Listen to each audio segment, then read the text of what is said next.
right, everybody, welcome back to another episode of The Sportsmen. As always, we've got Joey D, we've got Mikey V. Happy to have him. I know he's been a little under the weather, but we got him. We got him. Gentlemen, we're running out of NFL games to talk about. There's only a few here. There's only a few here. The season's coming to an end. No football this coming week, but we do have some things to talk about from last weekend. Let's get right into it. Let's talk Chiefs. Let's talk Ravens. Chiefs ended up with a victory, 17-10. In Baltimore, shocked the world, or did they? They're the Chiefs. Mikey, walk me through that game. Well, was my pick of the week. Was that over? Start of the second quarter, you had 21 points already on the board. I was feeling very, very good about my position. And then all of a sudden, it was kind of just what it felt like to me was the Ravens, every successful thing that they had in that game felt like it was very, very much an uphill climb to get to. It felt like in order for them to have any success in that game, it had to be because of a really big play or a broken play, or they just had to be fortunate to get any kind of points on Sunday, including the big touchdown that they got in the beginning. And then obviously the Zay Flowers fumble, the Zay Flowers personal foul. I mean, Zay Flowers had a tough second half in that game. The Chiefs, listen, first half, they did what they did. I thought the Ravens defense played marvelously in the second half, and the offense just fell flat on their face, and Lamar had a terrible game. There's no way around it. There's no way to sugarcoat it. The stigma on Lamar, and the thing people who support Lamar don't want to hear this, but the stigma has been make him throw the ball and bad things will happen. For one reason or another, the Ravens decided they were going to throw the ball a lot and not run with their running backs. I think the running backs had like I know. It was 6 or 8 carries at most. Insane. And Lamar just was not good. He just was not good. It was his worst game in weeks, and it was the worst spot you could possibly have it in. The Chiefs, to me, they were impressive to a degree. I thought the first half they were better than they were in the second half. Their defense played very, very well. I'm not going to not credit Steve Spagnuolo, who has now become one of the best big game defensive coordinators to ever coach in the National Football League, Steve Spagnuolo. And the Chiefs are back again in the Super Bowl, and Mahomes is playing for his 4th ring now, right? 3rd or 4th? No, third ring. 4th Super Bowl. Fourth Super Bowl, 3rd ring. He has a chance to really cement an incredible legacy very early on in his career. But the Chiefs were a better team in all 3 phases. They were just better in all 3 phases. And I still want to give credit to that Ravens defense. I think they did everything they possibly could in that second half to keep the Ravens alive in that game. And the turnovers were devastating and too much to overcome for Baltimore. And that in combination with the worst game Lamar's had in months, that was the death sentence. And that was it for Baltimore. And the ride is over again for the Ravens. Joseph? Yeah, I would reiterate everything Mikey said. To me, the biggest shocker was I don't know about the inability, but the unwillingness of the Ravens offense to even attempt to run the ball. You're talking about a team that led the league in rushing this year, and they became one-dimensional. They became predictable, and literally you just saw blitz package after blitz package. The Chiefs were throwing the kitchen sink at Lamar. He had no time in the pocket. He could not make a throw. And I think a big portion of that is because for whatever reason, the Ravens just decided not to run the football. There were a few times where Lamar did scramble and got big chunk yardage. But aside from that, they really did not really attempt to establish the run early. That was the big thing I thought on the offensive side of the ball.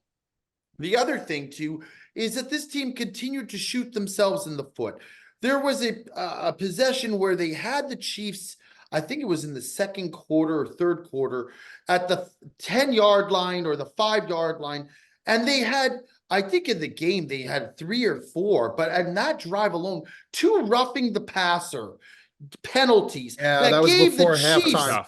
Yeah, that 30 was yards of back to back. That was really it bad. was just and they had them stopped. Like they had an opportunity to get the ball back and really put points on the board and get something set up. And every time it seemed like they started something, they just couldn't finish it. And it was just like on the defensive end of the ball, there was the penalties. On the offensive side of the ball, there was the turnovers, and just untimely sacks. And it seemed like they just could not do anything. So I will give a testament to the Chiefs defense. This is the defense that throughout the season looked extremely weak. It looked extremely vulnerable. It looked out of sorts. And whatever they've done there, Bear mentioned Steve Spagnuolo. He did this with the Giants when they made their runs. And I was so impressed with just the coverage, with the play of the defense. They looked really stout. They looked on top of the ball. They looked like they were in control. And, the Ravens at home, they could not get the crowd into it. And, this is the same old story for Lamar, man. Just cannot get over the hump. And it's unfortunate because he's a great quarterback. He had an unbelievable season. He'll end up winning the MVP most likely. But you look at a winner and you see Patrick Mahomes, man. And this is why I said before, last week's episode that my game of the week was the Chiefs money line, because they always, if you get the Chiefs as a dog in a playoff game of this magnitude, like you should be taking that, because it doesn't happen often. And they just rise to the occasion time and time again. So kudos to the Chiefs, man. After a year that a lot of people doubted them and said that this was the demise of this team, they were done. They looked flat. They didn't have the sauce anymore. They came back with a vengeance, and they did it on the back of Mahomes. And by the way, Travis Kelce played the best game that I've seen him play in a while, man. That guy was an absolute force in the first half. We had talked about maybe he might retire at the end of the season. That guy looked in the first half like he had as much to give in the tank still as we've seen in a long time. So kudos to the Chiefs. The Ravens got a lot of questions to answer. Chiefs are back in the Super Bowl, man. It's fucking crazy. It's like the modern day Brady now. It's unbelievable. Let me tell you something. People of a certain age hate personal fouls. They hate taunting. They especially hate it from the wide receiver position. I was watching with some family of a certain age, and that Zay Flowers play where he caught that huge pass. What, they got down like the 15 or like the 20 or something like 10. that. It was like 10. And he pushes that guy's head down to the ground, and they let that one go, and then he fucking spun the ball in front of them. They hate that shit. So then when he went and fumbled in the end zone, everyone's like, yeah, he fucking had it coming to him. Instant karma. I mean, it's just funny, man. But you know what? It's interesting because Peyton Manning didn't make it to the Super Bowl in the first 10 years of his career. So all this knock on Lamar Jackson, everyone's saying this is him, this is who he is. Was that his first AFC Championship game? That was the furthest he'd ever gotten, right? Yep. I think It was the so. furthest he'd ever gotten. And by the way, that first better. touchdown ticket was as good a play as you'll see all season. And that was unbelievable. What did we talk about most of the season? He doesn't really have wide receivers. He's got no running backs that do much of anything. I know that they didn't get much of an opportunity in this game. Yeah, but he was bad though, Tick. He was. I'm not going to say he was not bad. I'm not here to say that he wasn't awful in that game. That was by far the worst I've seen Lamar in a long time. Yes. But just that one game after a great season that he got again yet further than he ever had before. I'm not going to sit here and say that he's cursed or he's one of these guys who can't get it done, because there's been many a great quarterbacks that didn't get there for years and years and years. And I think Lamar is going to be the same. I mean, you can't tell me that he was as good as he was all season, and then just because he has a bad performance against the Chiefs, that he can't throw and he's never going to win anything. I don't subscribe to that. I'm not going to participate in that conversation. In the AFC, it's very reminiscent of that, in that Mahomes is the modern Brady, and he's wreaking havoc against all these other very, very comparable AFC quarterbacks that are great. Right. Lamar Jackson, Josh Allen, Joe Burrow. They can't beat him. The thing is like, you think about that era of football, Patriots. Joe Burrow Colts, did beat him. He did. You did. But he didn't win the whole thing. Sure. But here's the thing is the one guy out of the AFC, besides the 1 year that Manning won it, he won it the 1 year with the Colts, but it was 1 year. The only guy who won a couple was Ben Roethlisberger. Yeah. And Ben Roethlisberger's teams, when you think about those Pittsburgh teams, Defense. kind of built similar to the Ravens. Defense, running the ball. Defense, running the ball. But Ben was a thrower of the ball, though. He really, like, you couldn't play the let's let Ben beat us with his arm, because Ben would consistently beat you with his arm. Look at the guys, Antonio Holmes, Antonio Brown. He had some great teams. It's just going to be who's going to be able to put together that team that's good on both sides of the ball, as good, because I don't think the Ravens' weaponry is as good as some of, they don't have a Stephon Diggs. Although Zay Flowers is tremendous. He is. Mental mistakes, rookie mistakes. Yeah. Let's see where they're at next year. He's a rookie, though. He did play very well, aside from that. He did play very well. So, they just need to, it's not going to be easy for anyone in the AFC for a very long time. And it's not going to be easy for any team for a very long time to beat this Chiefs team because of number 15. It's just not. It's just, he is as frustrating a player to watch if you're the opposing team and to play against if you're the opposing team as any as I've ever seen. Or to bet against. Yes, to bet against, to watch. He is as horrible. Frustrating as it gets. That being said, I mean, it could be a long time that you're going to be seeing and dealing with this guy, really, if, because this GM in Kansas City still knows how to build a team. And, I think that the Chiefs will probably be better next year on offense, because I think they'll be able to address a lot of their deficiencies. So I don't think it's going to get any better anytime soon for anybody. So don't worry about the Chiefs. Just build yourself. Unless Travis Kelce retires. He's not going to retire. I'm just saying, I've heard rumblings. If he wins the Super Bowl, Travis Kelce looks to me like he packed in the regular season and he literally took it off until the postseason. And now he looked sensational last game, man. And by the way, if he wins another Super Bowl this year, for all the reasons that Mikey just mentioned, he would be silly to retire right now, because he could go down and win another Super Bowl next year. He's going to have a shot. He just passed. Was it, I think it passed Jerry Rice for the most all-time receptions in the playoffs. So this guy's cementing his name in, I mean, he's already a Hall of Famer, but he's cementing his name as one of the best tight ends to ever. I just don't think it's a definite that he's not going to retire, because he's getting older. I mean, he's obviously at a point I don't know if it's a definite. I think if they win, it's actually more reason for him to walk away. Correct. I agree. He had an interview not long ago. I don't know who it was with.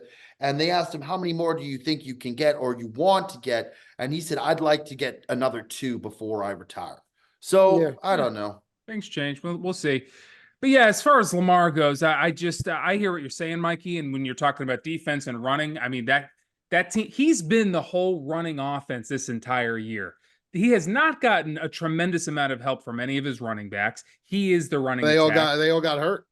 They all got hurt. Yeah, I know. But I'm saying if you can solve some of these things, I just don't think that Lamar can go from 1 week being the Messiah, the end all be all of football, the greatest, the most overlooked guy in the draft of all time. All these things you just kept hearing on social media and all these conversations to he has a shit game, understandably, awful, atrocious, to now he's the guy who can never get it done. I don't like that narrative whatsoever. I agree with that. Here's the problem again, and I'll go back to it. If you took Tom Brady out of the NFL and he didn't play, how many rings do you think that Phillip Rivers, Peyton Manning, and Ben Roethlisberger would have split between the three of them?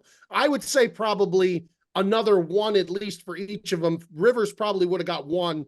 Manning may have had 2 or 3 with the Colts, probably 3, and Ben might have had 2 more.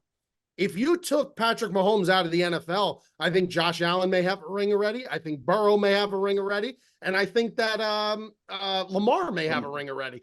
The unfortunate thing is that for these guys who are generational talents at quarterbacks, they're playing in an era of potentially the next GOAT. Joe Montana, Tom Brady. And now if this guy wins again, he's in that conversation. I mean, it's insane. He's so young. It's crazy, bro. It's crazy, and it's unfortunate for these guys that they're going to play in the same era, because This is just what it is. They'll be lucky to get their 1 or 2. Yeah. They'll be very fortunate. Ask Peyton Manning. Ask Peyton Manning. It's unfortunate, but it is what it is. What it is. We're living in. It's his world. It's the Chiefs' He world. just still, and we're refuses to all living lose, in it. man. He just refuses to lose. It's It's so weird unbelievable. too. He only does what he needs to do. Like he doesn't go out there and score 30 like win by 30. If he needs a touchdown, he goes and gets a touchdown. If he doesn't need a Yeah. touchdown, like the second half here, I know they played great defense, but still, he could if What he was about the last down, play of the we would game? have saw a different guy. They just didn't score in the second half because they didn't need to. They do What what about the they last need play to of the do. game? You have the confidence that he throws a ball 30 yards downfield to Yeah. Marquez Valdez-Scantling, who's been Yep. dropping balls all Oh, my year, God. just I to mean, cement it. that Just to play- cement it. It's that just was like absurd. That was absurd. unbelievable. That He was just does absurd. whatever he needs to do. No more, absolutely no less. It's unbelievable. All right, folks, we briefly interrupt this podcast to let you know that The Sportsman is proudly sponsored by our friends over at Manscaped.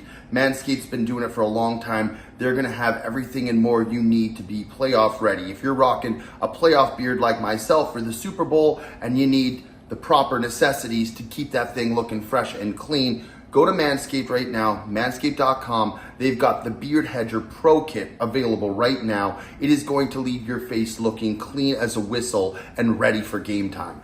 Do so and enter our promo code SportsmanPod20 and receive 20% off your product along with free shipping. So as for always, it was always Manscaped. It always will be Manscaped. And we hope that you enjoy your product. Now back to our podcast.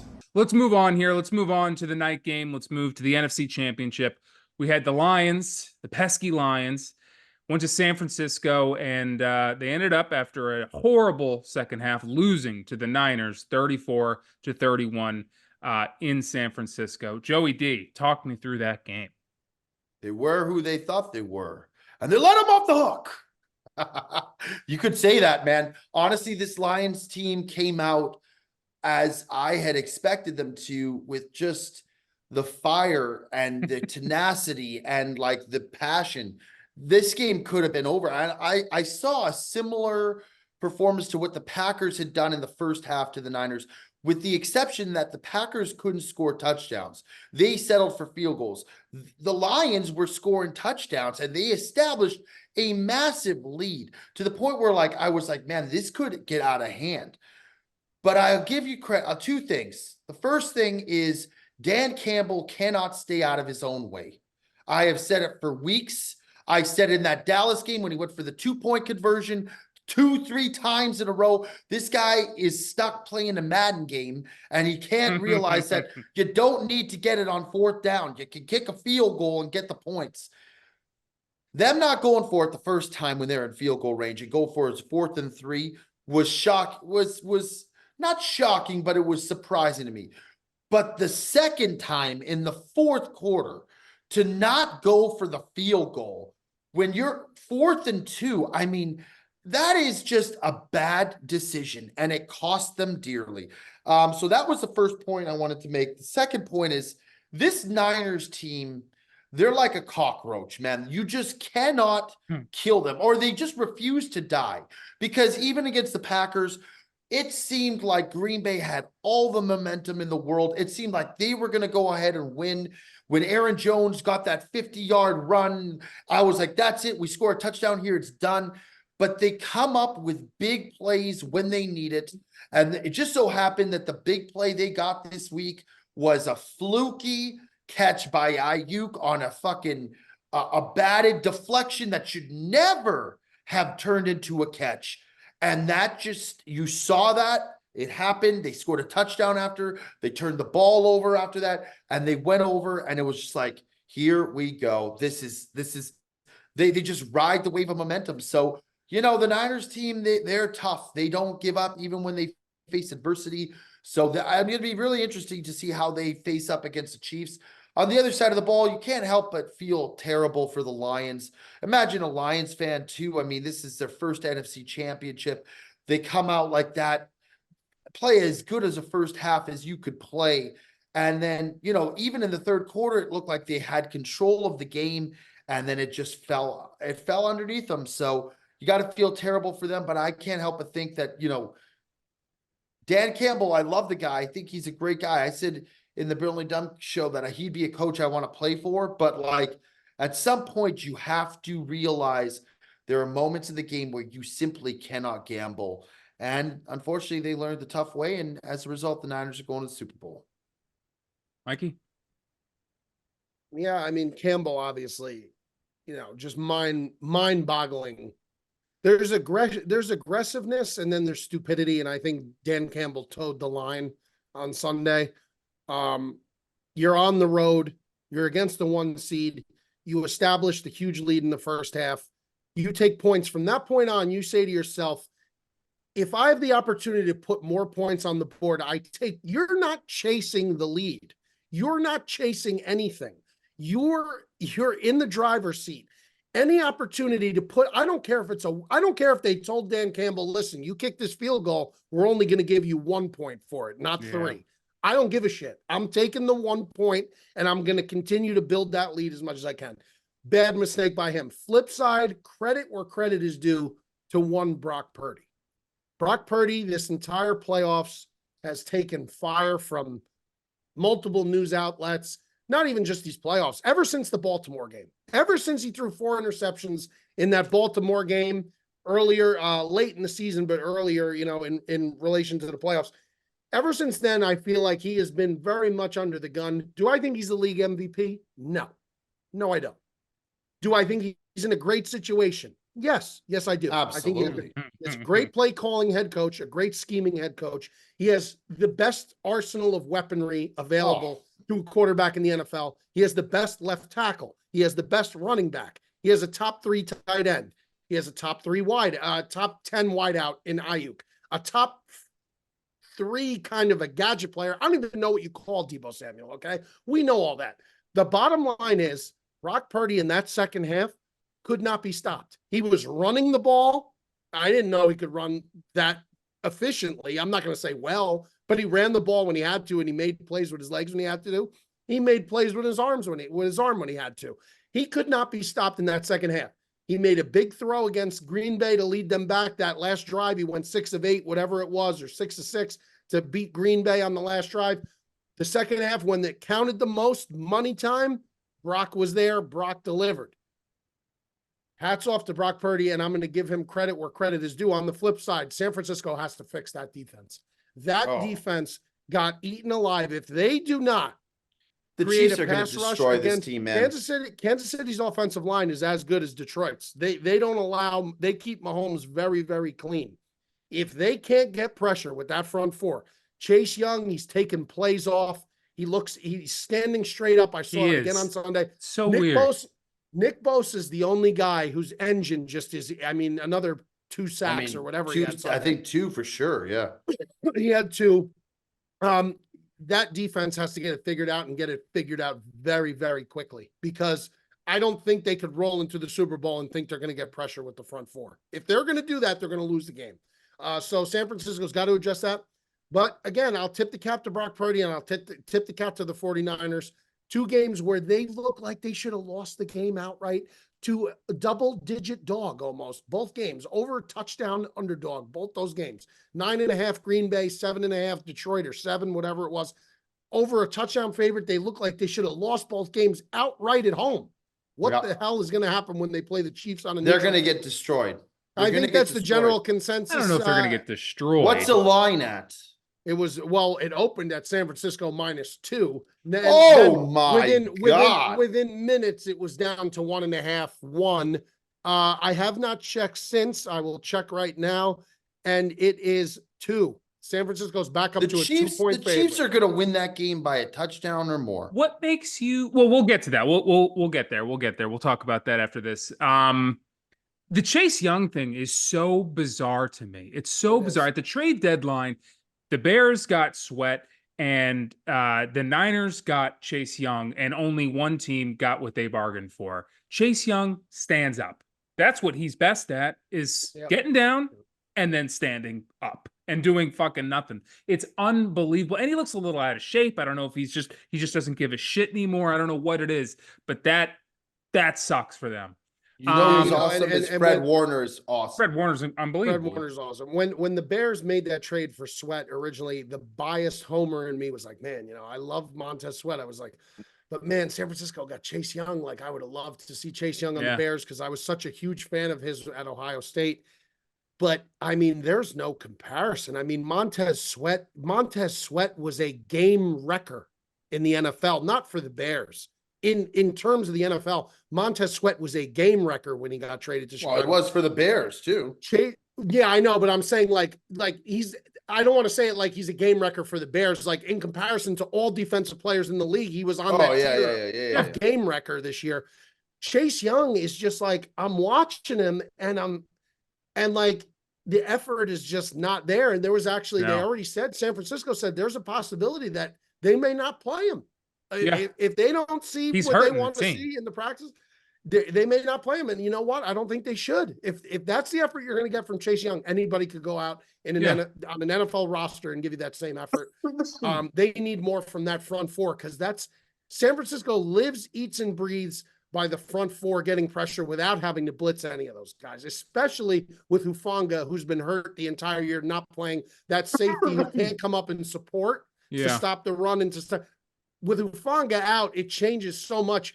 For them not being able to cheat with bringing a safety down as much, because that was Ufanga's game. He's like a Palomalu type. He's just incredible. Yeah. Without him, they rely so much on that front four. And if that's what you're going to get from Chase Young, that is not going to work. The Chiefs will pick them apart. They have they have to blitz. I don't care if it's Greenlaw, if it's Warner. Now the issue is you blitz Warner, who's going to keep an eye on Travis Kelce? You blitz Warner, who's going to keep an eye on Mahomes getting out of the pocket because that's what Mahomes does best. But the Chiefs their offense hasn't been lighting the world on fire by any means. They look good though. But they scored 17 points. They look good. But Ticket, you said it best though. When they have to do it, they do it. When they have to do it, that means San Francisco will be in the game the whole time, and that the line that they set is actually pretty good and pretty close to it. It's a pick 'em. It's genuinely. I mean, 2 points. 2 points or less is 2 points or less is a pick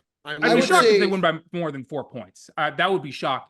You know, the most concerning thing from the Niners defense is how bad they looked against the run.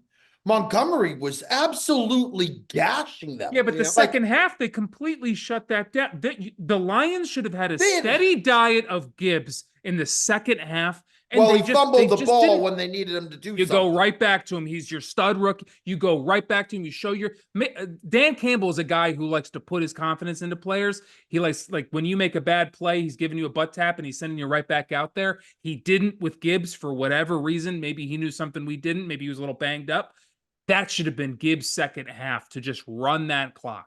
And they just didn't do it. And it was so baffling. Among many things that Dan did that game in the second half specifically, it was very baffling. It was very baffling.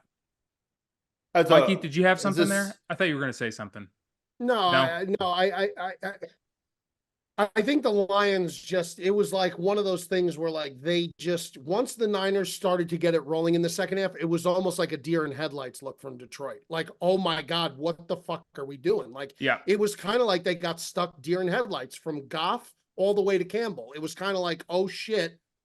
Like, that's the best way I could put it. It was it looked like a deer in headlights once the Niners started. It was like one of those old cartoons when the guys are in a sub and they get the hole and they just try to plug it up, and then a bunch of different holes just kept coming and they just couldn't plug them anymore. And they knew it was coming.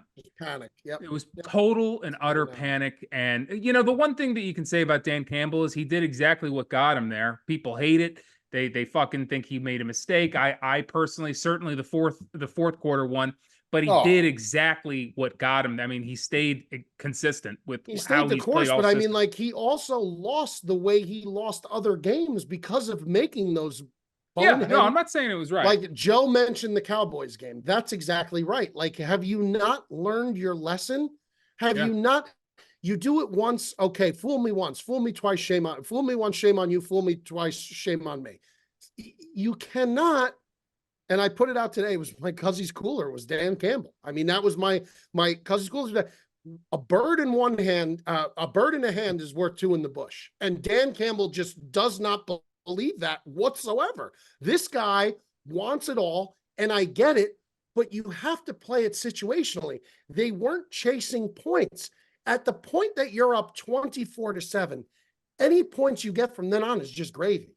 Because the defense will, the defense In the should be third able quarter, to if they kick a field goal there, they're up 3 score. Well, they're up 17 points, right? So they're up 3 scores. So even with the Niners come back, score a touchdown, you're still up 10 points. And then, so like you you still said, have the Tick, lead. you run the ball, you burn more clock, you burn as much clock as you can on offense. Is it boring? Yes. Is it not entertaining? Yes. But you want to go to the fucking Super Bowl, or do you want to You put yourself in a position to get there to begin with.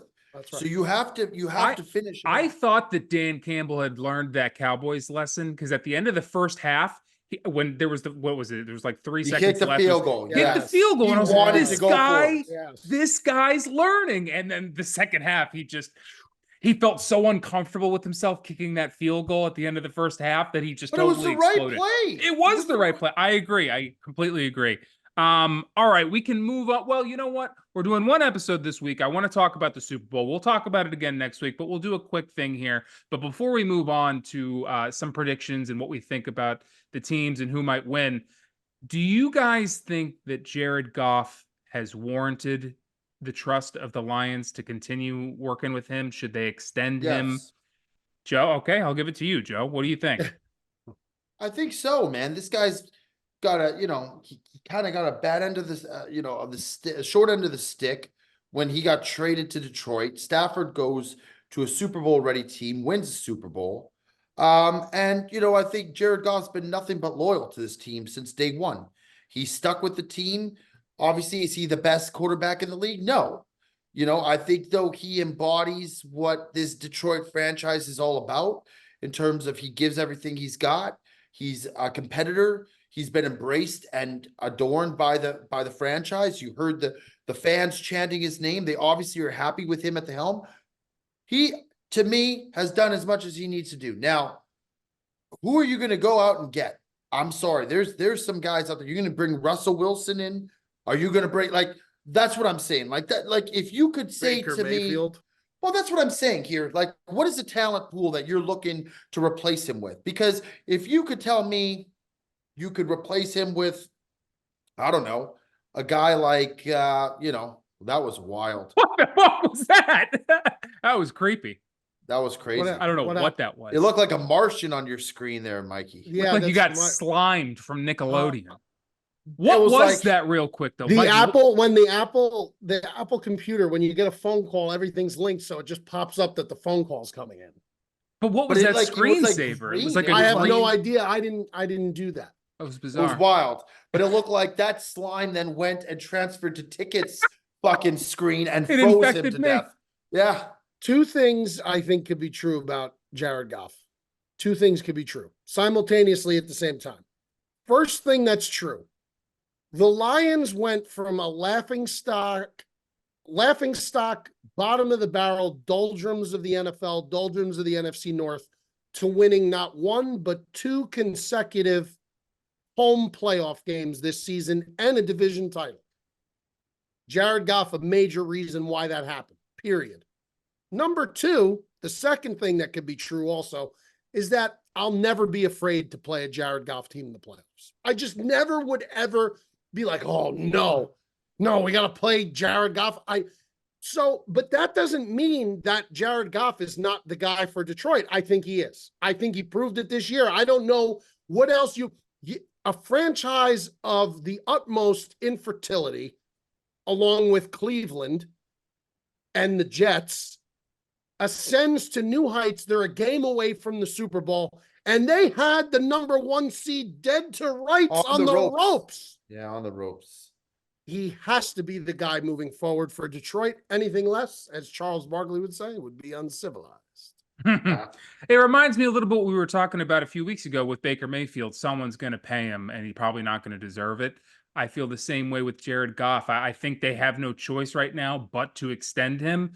But I just think a couple years, maybe even next year down the road with him, you're going to find yourself in a Joe Flacco situation, a guy who just can so obviously not get it done. He can so obviously win 9, 10, 11 games in the regular season and never win in the playoffs. I worry for the Lions because they've got a But good he group did of win in the talent. playoffs. They've Tick. got they did this year. I'm just saying, and so did Joe Flacco, and then never again. And so what I'm saying, Flacco flopped Flacco flopped. in the first game. You got to give Goff the credit. Yeah, He got no, them to I'm the not NFC giving. game. I'm not giving him the credit. What I'm Yeah. saying is, I can see this guy always being just good enough to stick around, never good Sure. enough to win, and Sure. and that's what I worry about with the Lions because the rest of the team is ready to win. I mean, they've got a few things they need to fix, but they've got a great young, hungry team. And if you spend 3 or 4 years with Jared Goff, you might see some of that talent go while you wasted with Jared Goff. And it just pains me for Detroit. I think they're in a tough spot with him. If the Lions played in the AFC, I would have a different answer to that question. But they don't. If my aunt had balls, she'd be my uncle. How that old saying goes. If they played in the AFC, I would have a different answer. But they don't play in the conference with Allen, Lamar, Mahomes, and Burrow, and Herbert, and all these superstar. The quarterback disparity from AFC to NFC is so monumentally. The gap is just so huge that Goff could survive, and I could see Goff winning an NFC title. I can. They should have won one on Sunday. They should have won the NFC title on Sunday. Now, you would think Detroit will improve that team and that they'll be back in the mix firmly again next year. So, Tick, I hear what you're saying. And if he played in that other conference, I would say that you're 100% right. And I would say that he would have trouble even getting you out of the first round in the AFC. He would have a tremendous tough time doing that. But they don't. And, you got to stick with what your situation is. And right now in the NFC, I think they could have success with him. Because you want a hot take, Mikey? Yeah, go ahead. In 2 years, Jordan Love is going to be the best quarterback in the NFC, without question. I mean, it's not really a hot take. I mean, when Caleb Williams comes in for the Bears, I might have something to say about that then. I think it's a bold take. I think it's bold. Mikey talked about quarterbacks disparity in the NFC. I think that Jordan Love in the next couple of years, I almost right now, I think has proven himself that I think he's the best quarterback in the NFC. Right now? I think he's going to only get better. Look at Jalen Hurts and Dak Prescott would have been the two that I would say were the best quarterbacks. I don't think anybody would have questioned that. I don't think any other quarterback would have come close to those two. And look what they did in the fucking playoffs. They flopped. Jalen Hurts looked horrific. Dak Prescott he scored all those points in garbage time. Like, he can't win a playoff game. Well, so bringing it back on track here. If you're the Lions, and let's just say the Eagles were like, you know what? We're keeping Sirianni. We've had enough of Jalen Hurts. The team, the chemistry, it's all off. We're releasing him. Would the Lions be better with Jalen Hurts than with Jared Goff? What do you think? There's no need to get rid of Jared Goff. He just got you to an NFC championship. Yeah, but Mikey just said basically that he can't win a Super Bowl by saying that if it was in the AFC, it would be a different story. So you still don't have your guy necessarily, your killer. I'm merely asking, would they be better with a Jalen Hurts? Is there someone out there that if it I think the Lions would be better with Jalen Hurts because you're saying over Goff, right? I think the Lions would be better with Jalen Hurts and Ben Johnson's offense. I just think Philly's offense was just. I'm not going to put that all on Hurts. I mean, I'm not going to say he's got better weapons in Detroit because he doesn't. He's got great weapons in his own right in Philly. But I just think in that situation in Philly, indoors with Ben Johnson, I think he would do better. Yes, I think he would do better than Jared. All right, well, let's move on here to the Super Bowl. Again, we'll talk about it next week, probably in further depth, but we'll briefly talk about it here. Currently, I have the line at San Francisco as a favorite by 2 points. It's probably somewhere around there, depending on the book, 1.5, 1, 2, 2.5, whatever. I got 2. 49ers at the Chiefs in Vegas. Give me your thoughts, Mikey. What are you thinking so far right now? I'm not going to overthink it. I guess I overthought Baltimore game.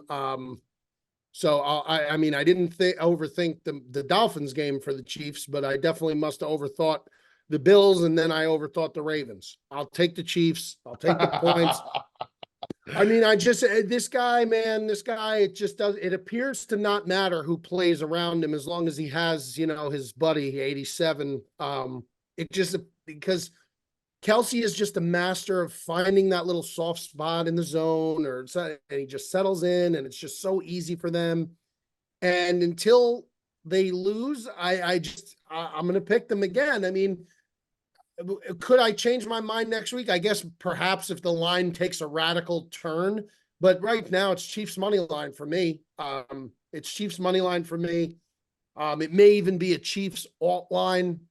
Drive it up. Alternate spread. Yeah, drive it up to Chiefs -2.5 just to get that extra little juice. If you're going to say the Chiefs are going to win, always remember that in the back of your head. If you're taking a money line dog and you believe that they're going to win the game, why would you not alt line it then to 2.5? It may be minimal improvement, but you're going to get even more juice in the right direction for yourself. So always remember to do that. I think that the Chiefs right now, they just look so good. And the Niners have gotten the job done in the clutch, but the Packers, all due respect, Joe, Packers defense and the Lions defense is not the Chiefs defense. It's not Steve Spagnuolo's defense. The Chiefs defense has carried this Kansas City team through the bad times that this offense experienced through the majority of the season. The Chiefs defense was the side of the ball that Kansas City could rely on the entire season, as opposed to that offense that sputtered at times. And we were questioning, what's going on with them? That was because of the Chiefs offense. Now that the offense looks the way they've looked, and Ticket, I hear you. They're not scoring oodles of points, but on the flip side, when they need it, it's like it's almost routine for them to just go and get it. Now, the Niners defense on the flip side, Niners defense is very, very good, but the Ravens defense, I think, is probably better. I think is probably better just a little bit, or at least as good. Buffalo's defense, pretty good defense. So it's not as if the Chiefs have run through two cupcake defenses back to back. The Niners have. The Niners have played two cupcake defenses back-to-back games. Joe, I'll give credit to the Packers. They played better defense down the stretch, but you know as well as I do, they fired the defensive coordinator as soon as they should have. They fired Joe Barry, deservingly so. His defense was terrible.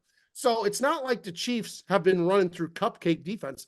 I'm not going to try and outthink, McCaffrey and Debo, and fine, all well and good. Give me the Chiefs. Not overthinking it. I'm not. Joe? There's only one way that this game plays out at the end, and it's Taylor Swift and Travis Kelce in midfield with confetti flying down. And I as horrible and just degrading as that sounds, as a football fan, it is what's going to happen. And I said earlier, anytime you get the Chiefs as a dog in a playoff big game, and you get we're just talking about Mahomes as one of the great generational talents at quarterback. Why would you not trust?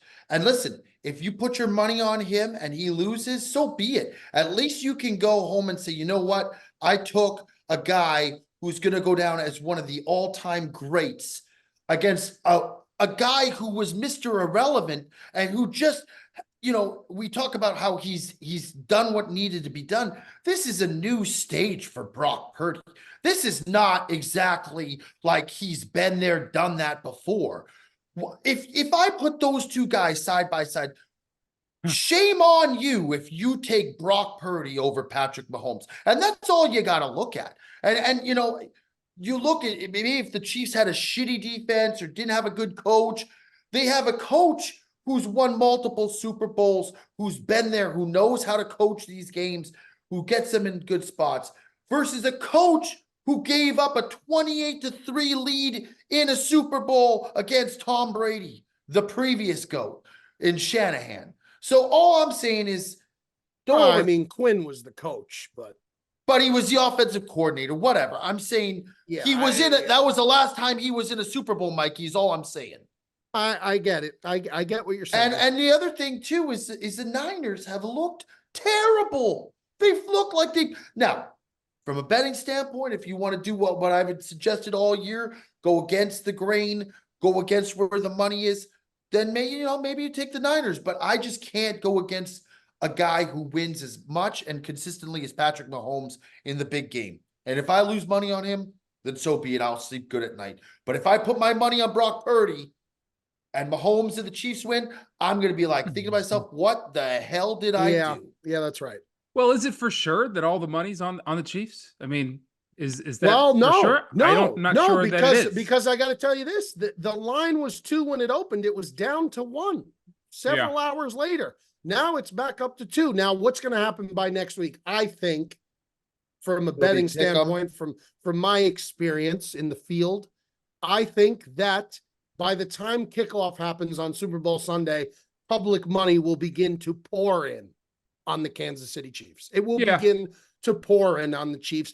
I think people, as dumb as this sounds, Joe, and as foolish as it is, people who want to have Super Bowl public money is very, very stupid to track, because you're going to get people that don't watch any football put their money. You're going to have people who bet the Chiefs specifically because of Taylor Swift and Travis Kelce.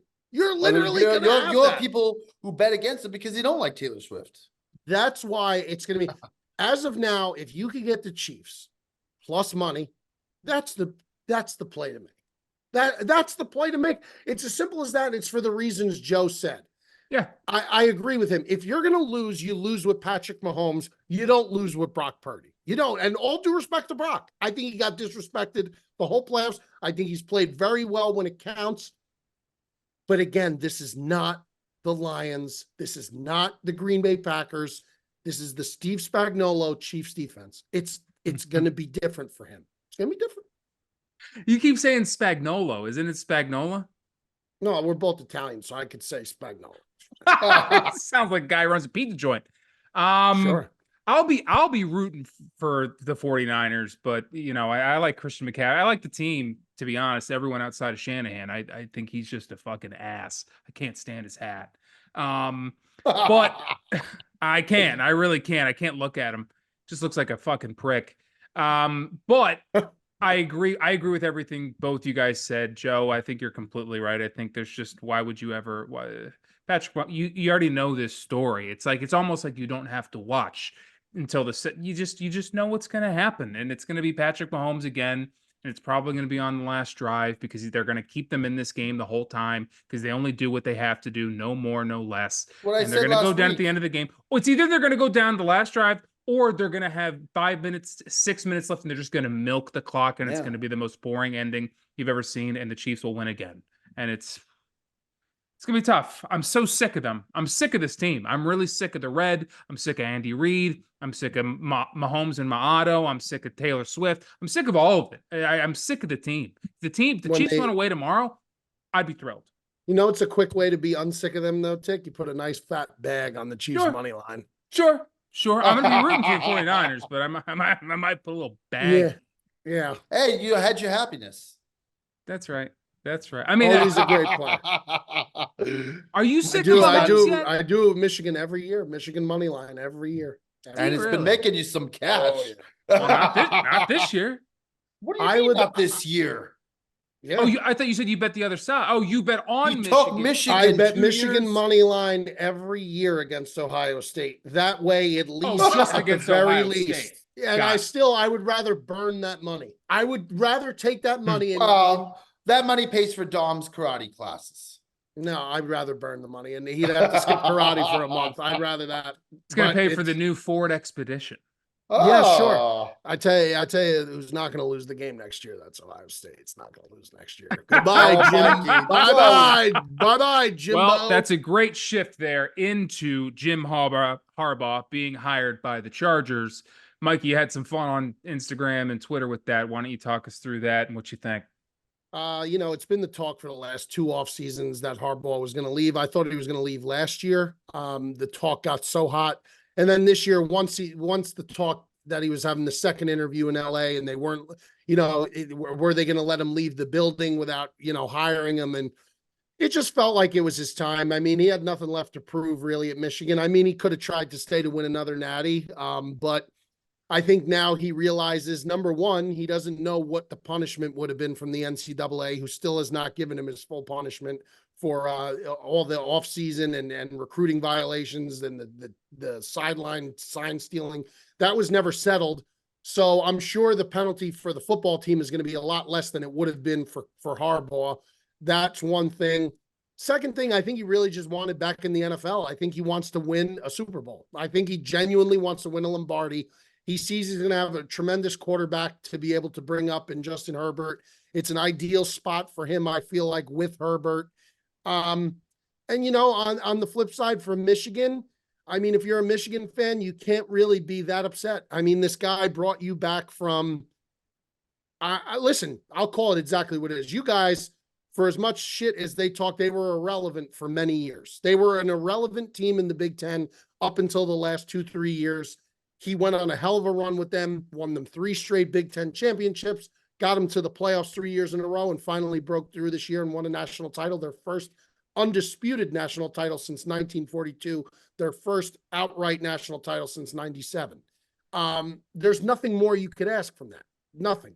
So if I'm a Michigan fan, I wouldn't be that upset. Certainly, I would wonder what are we going to look like moving forward. But for Harbaugh, I'm not surprised at this move at all. I thought he would always come back to the NFL. Frankly, I was hoping he would come back and be the Bears head coach. That didn't happen. He goes to LA, and now maybe the Chargers, a team that's always an off-season darling that everyone loves to talk about. Oh, the Chargers, they're going to be, oh my God, the Chargers. Maybe finally this is the year that they actually do something, and I think they will. I think listen, the guy is a proven winner everywhere he goes. Did he have a rough start at Michigan? He won a lot of games. He just didn't beat the teams that he had to beat. He didn't beat Ohio State, and he didn't beat Michigan State. Once he rectified that, he was exactly what he needed to be. And I expect the same now coming into LA. Now, the problem is he gets dropped in the dog pit with Patty Mahomes. So we'll see how he does against the Chiefs and Mahomes. And maybe he is the savior you're looking for, Ticket, to end the Chiefs dynasty. Maybe it will take Jim Harbaugh. Maybe it's him. And if he does that, man, he will be beloved by every single fan in the NFL that's not a Chiefs fan. And then you wake up. And then you wake up. Yeah, he's excellent. Joe. I give credit where credit's due. Listen, I know I've talked so much shit on the guy, and, you know, that's just the way that rivalry is. But I give credit where credit's due. The man. I mean, he's been a great coach his entire career. He's a Bear. He's a Bear. He was a Chicago Bear. He took the Niners for years and made them a team that should have won a Super Bowl. I mean, they really were made Colin Kaepernick look like a superstar. A superstar. I think he's going to be very successful, and I get him off his knees though. Yeah. Well, anyway, listen, couldn't do it. Right. You're right. I would say though, if you look at the injuries that San Diego, that LA Chargers team suffered throughout the year. I mean, losing Mike Williams, Keenan Allen got banged up, Palmer got banged up. You know, Eckler was out multiple games. Like, they got weapons that if they can keep these guys healthy, they never will be though. They never will be though, Joe. That's the problem. Keenan Allen's 100 years old. I know when he plays, he's still unbelievable. He's unbelievable. He is.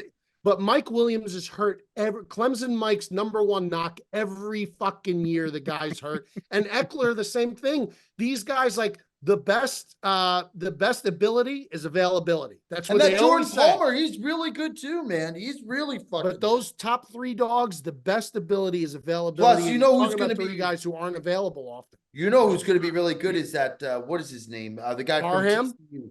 Yeah, No, Parham's not good. Parham. Oh no, you think so? Yeah, I think Quentin he's going to Johnson? be. I think he's going to be very good this year. He Uh-huh. showed some. Maybe if he learns how to catch the football, he'll be good. Maybe. I think he's going to. Reminds me of an old bear named Kevin White. What he reminds me of. Oh, Kevin White was a Physical bust. freak of nature. West Virginia. He was a Mountaineer, baby. Sure was. He had like a great 7-game career, and the Bears thought, fuck it, 7 games, may as well draft him 7th overall. He was a freak. He just couldn't catch Pace, you asshole. I do think though the Harbaugh will be successful in the NFL. I mean, he's got the pedigree. I think he's got, He's got some history under his belt. He knows what he's doing. I think that they'll be set up for success. And the Chargers just really needed someone to come in and shake things up because that Staley had lost that locker room for at least over a season. So they're really just going through the motions this past year. So it'll be interesting to see. And by the way, Michigan, I think, will be okay, Mikey. They won multiple games without him. What's his name? The guy. Moore.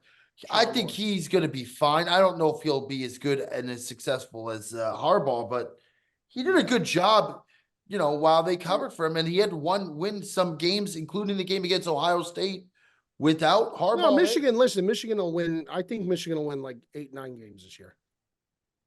I think they'll win 8 or 9 games. They got a lot of guys leaving. Harbaugh out. Sharon Moore, I still think, he's got to prove that he could do it without. Well, Harbaugh. they're losing their quarterback. They're losing their running back. 2 of their best offensive pieces right there. I mean, that's losing some linemen, losing some pieces on defense, some of those DBs. But I don't think it's about Michigan. I just think it's more about Ohio State. I just think Ohio State has reloaded to the point where it's like it got comical for a while there. Like they land the guy, the Caleb Downs, the best defensive player in the country from Alabama. Then they land the quarterback recruit, 5-star from Alabama that was supposed to play there in Sion. And it's just like all these guys who I thought were going to declare for the NFL, Egbuka, Travion Henderson, Jack Sawyer, JT Tuimoloau, Denzel Burke, all these guys who are first-round talent all decided to come back to school. They got Quinshon Judkins, the SEC running back of the year 2 years from ago. Ole Miss. From Ole Miss. Yeah. I mean, that guy's good. They're loaded, dog.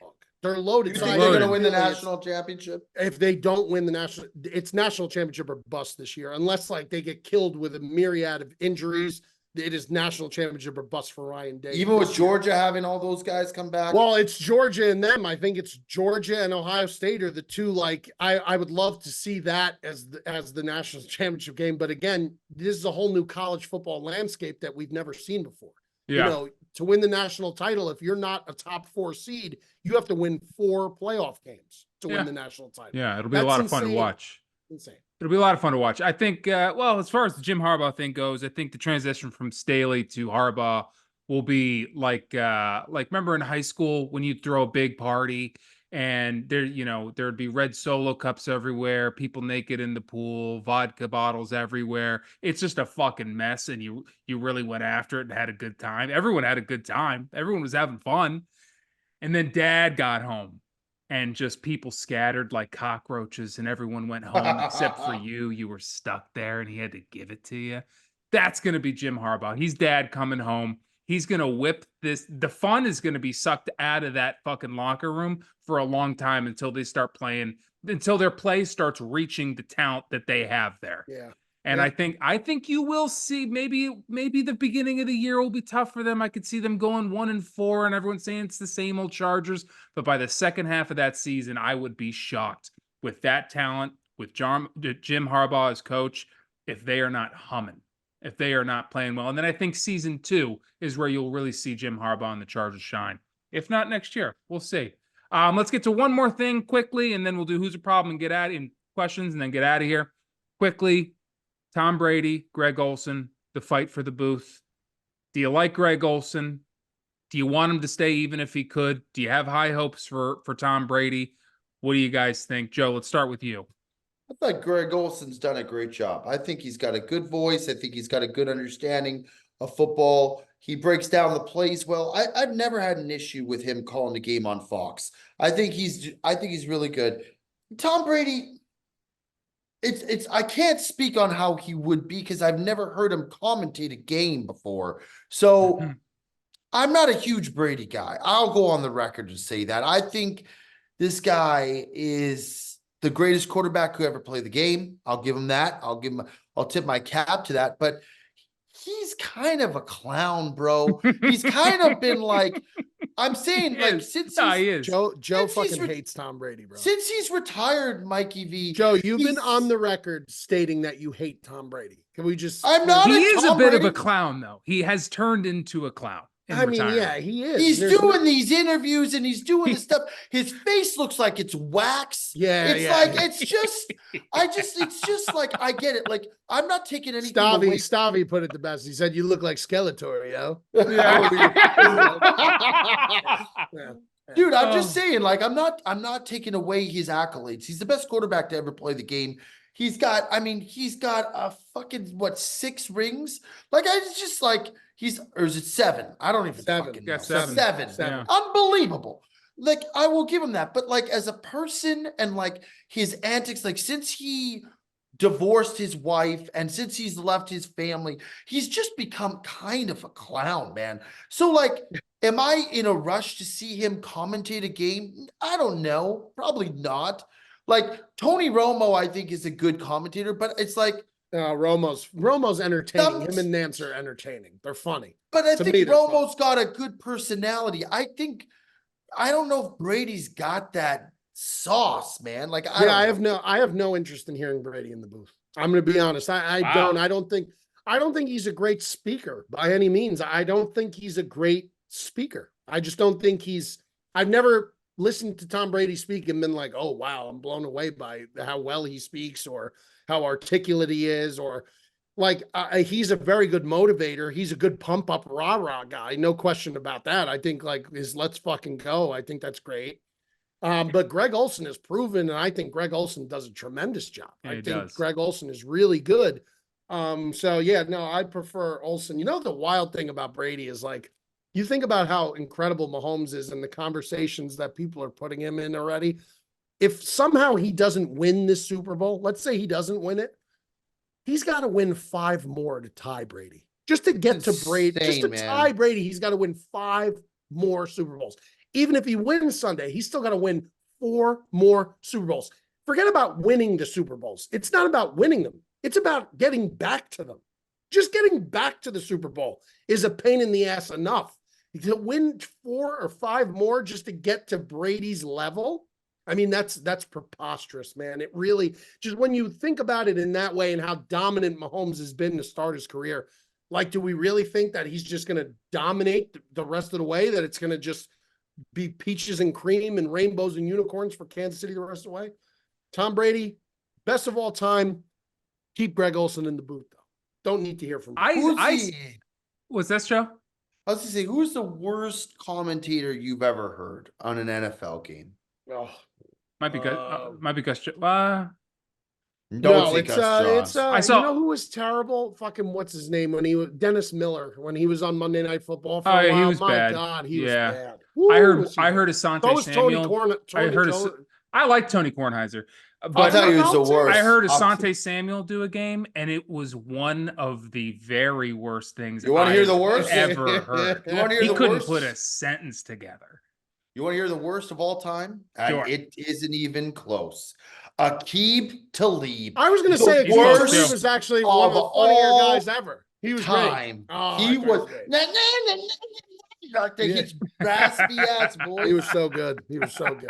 You think it was It was good? entertaining. I It was thought he was entertaining. funny. Yeah, I thought he was really I funny. thought he was horrid. I thought he was Dude, really Tom funny. Brady is a fucking clown, though, dude. I saw him doing The guy a faked a hole in one. he faked a hole in one. That people forget. He faked a hole in one. I But even know. also, I saw him doing an Instagram ad. He had some goggles over his face. There was a ball hanging in front of him attached to some string, and he had to he was trying to punch it. And the amount of times that you punch it, keeping it in the air without missing, you get points. And I saw him promoting this product. This guy who's won 7 fucking Super Bowls.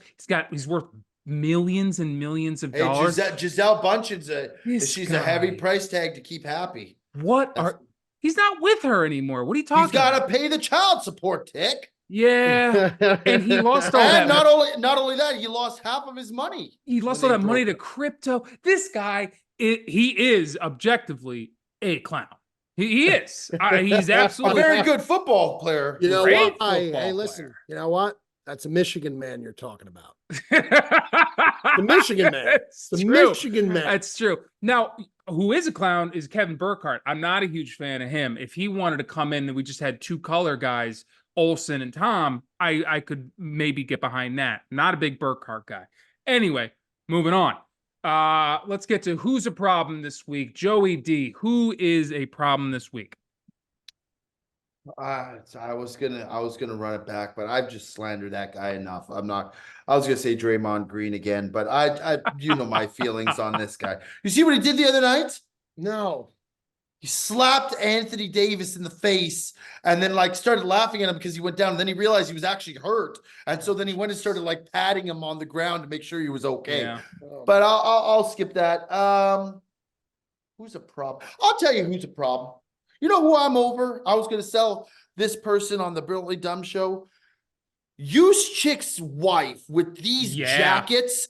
Yep. I'm over that shit, bro. I agree. He went from like 80,000 or 100,000 on Instagram. She's almost at 900,000. It's the same shitty, like fucking jersey winter jacket. Now she did a thing where you pop the thing underneath and it says Super Bowl bound. Like she just reinvented. That was very creative. The Louis Vuitton wheel or some shit. It's over. I'm sorry. You're married to a hell of a fullback.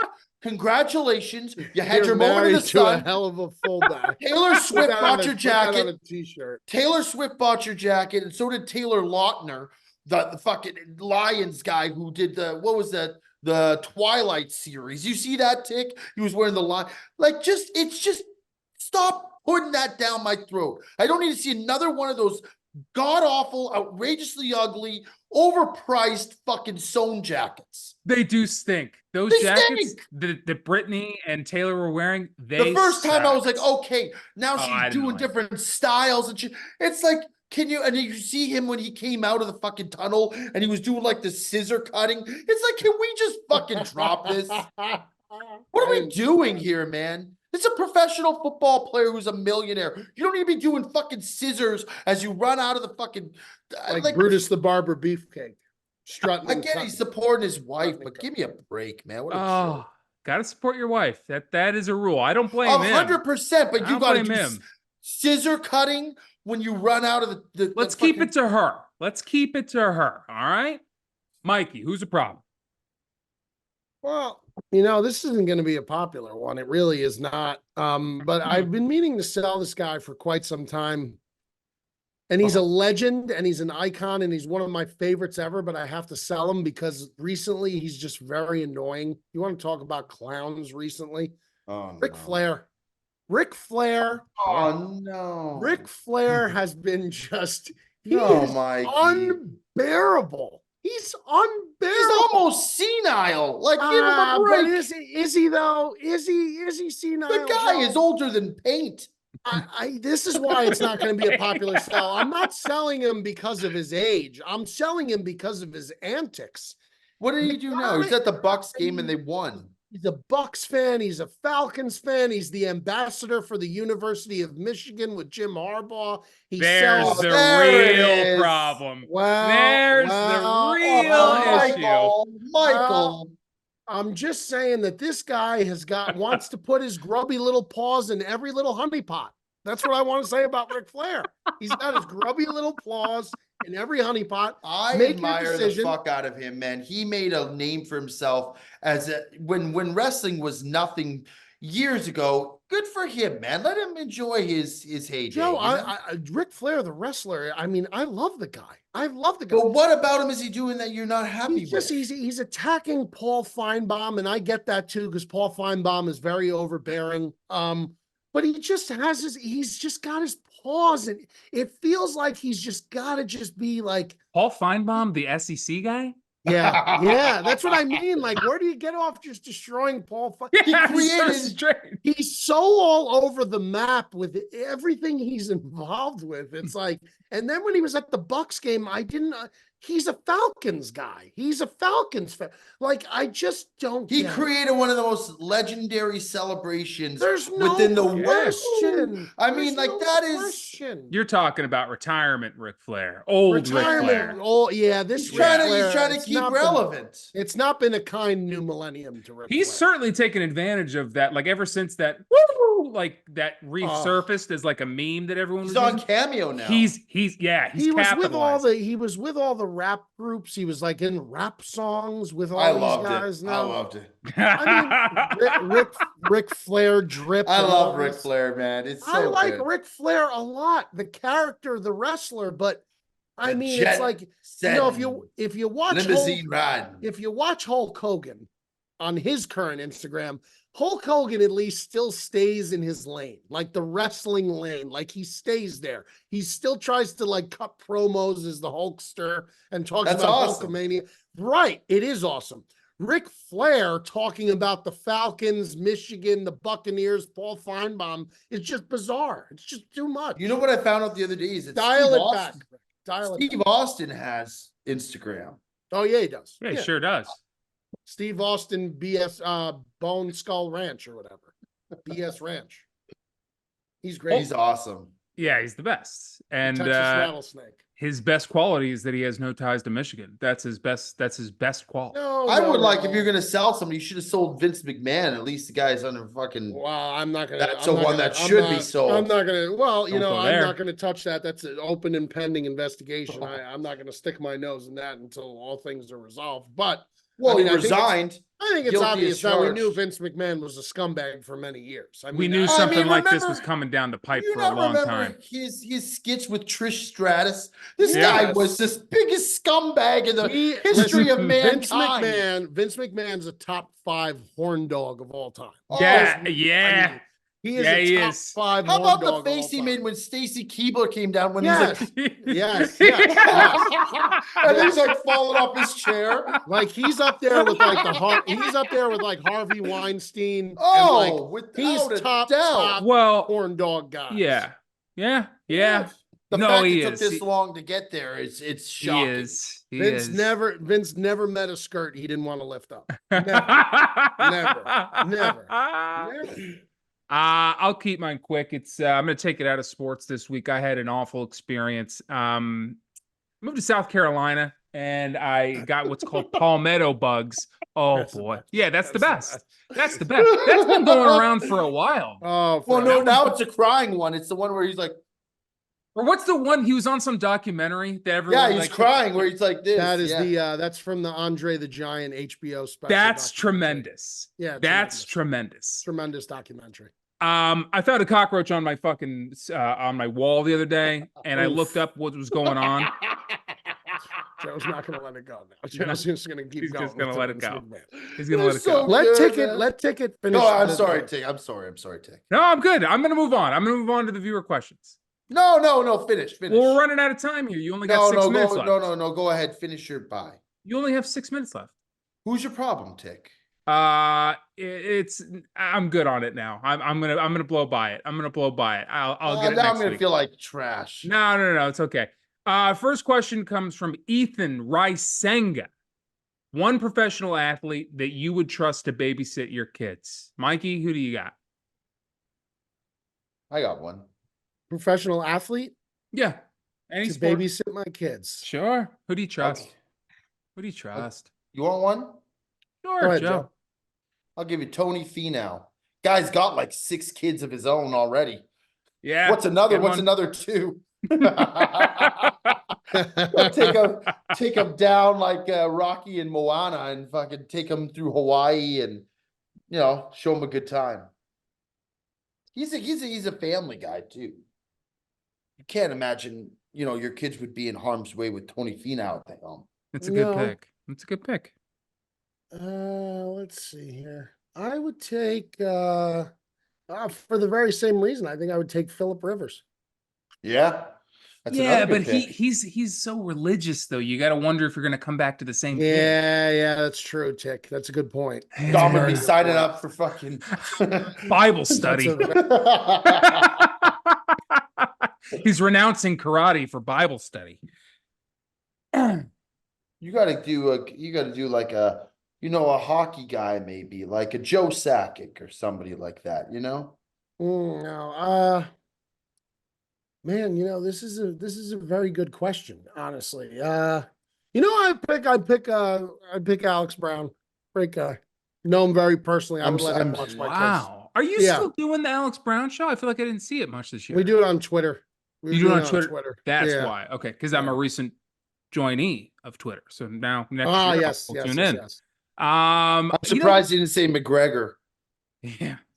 Yeah. I bet Josh would be great.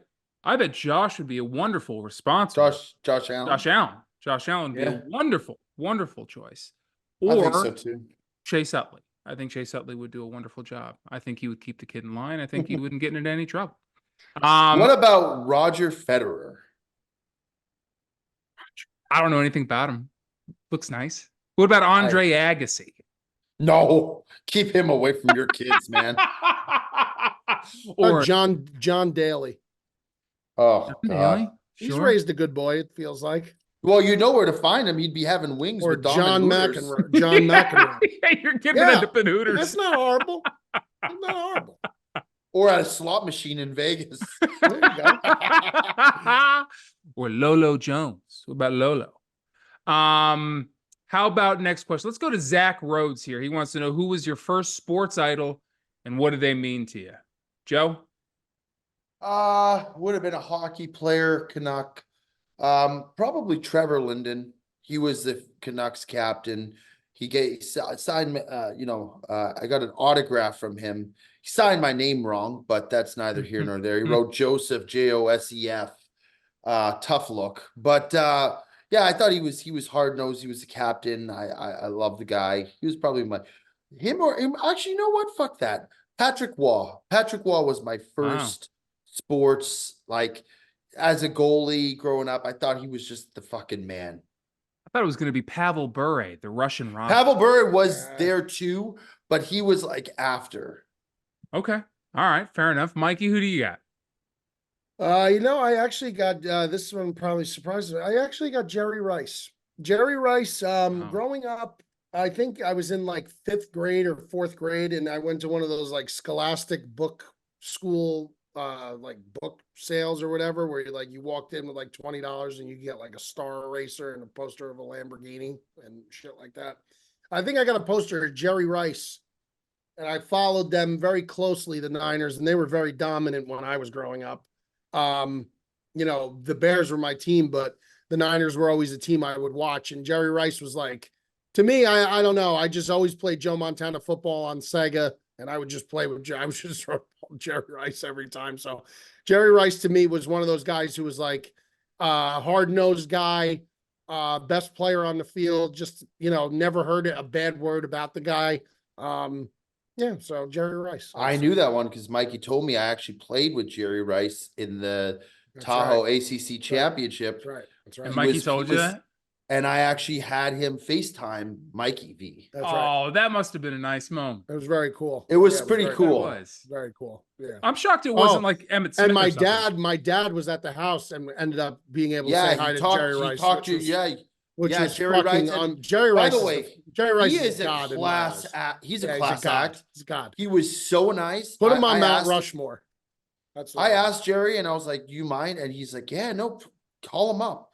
Because Mikey told me, he's like, "Dude, that's so cool that you're playing with him." He was like my OG, like original favorite player. yeah, Doesn't he travel with like bodyguards too, though? Doesn't he like? Well, his Yeah. caddy's like this massive bodyguard dude. Who that he's got like 15 holes in one. The guy's a freak.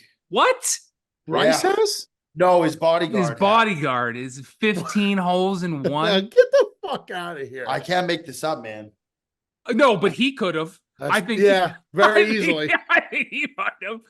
I don't know. I'll go. It was either like Brian Dawkins or it might even earlier. It might have been this guy who played for the Detroit Tigers, Maglio Ordonez. He played outfield for him. I was just a huge fan. He kind of was the beginning of bringing the Tigers back to redemption. He was the first wave of that team. I was a big fan of him. Me and my dad watching Tigers games together, watching Maglio. And then Pudge. I was a big Pudge guy too. But Punch was great. Punch was yeah, great. he's the man. We'll do one more here. Justin Perry wants to know, Dan Campbell, as your coach, telling you to go for it on 4th and 30. You doing it? You calling it audible? Is it a situation where you're down and the only thing you can do is go for it? In which case I'd go for it. Sure. Your coach is telling you to go for it on 4th and 30. Yeah, but Tick, if you're down 5 points and it's the last play of the game, yes, you're going for it. The answer is yes. Yeah. This young man failed to give any context. That's not my fault. All he wants to know is any point in the game. Any point in the game. How do you In the give an audible to scenario kick a I just field gave, goal? the answer is yes. Well, of In course. literally any Let other me give you scenario, the answer is no. You're going to go against your coach. Mikey, when you played football, did you ever call an audible? Wasn't the quarterback. I Wasn't the was never QB, allowed man. to fucking call. No, but you were on the line. You could call it an audible on the line, though. I mean, I couldn't could you? call a fucking blocking scheme change if I really felt like it was necessary. But I mean, like, I'm not. Did you ever do changing it, the though? play. Yeah, sure. You did. You did. Yeah, That's because cool. sometimes, well, if the D line, like, let's say we were facing, if we were playing against a 4-3, if we were playing against a 4-3 and I'm the left tackle and my left guard's supposed to pull on a blocking assignment to go downfield and block a linebacker. Yeah. And all of a sudden they shift out of 4-3 and they go to like a 3-4, or they bring somebody up on the line.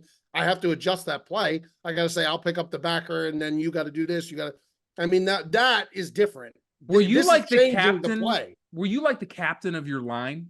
Like, were That was you the like left tackle? So yes. Yeah. Okay. Yes. Well, I don't know. I mean, you never know if there was I mean, someone senior to you. The center was younger than me, so the center would typically change assignments if needed. But I mean, like, for us, like, high school is a little different. So it's like, the center in high school is not like in the pros. The center calls all the shots pretty much. Yeah.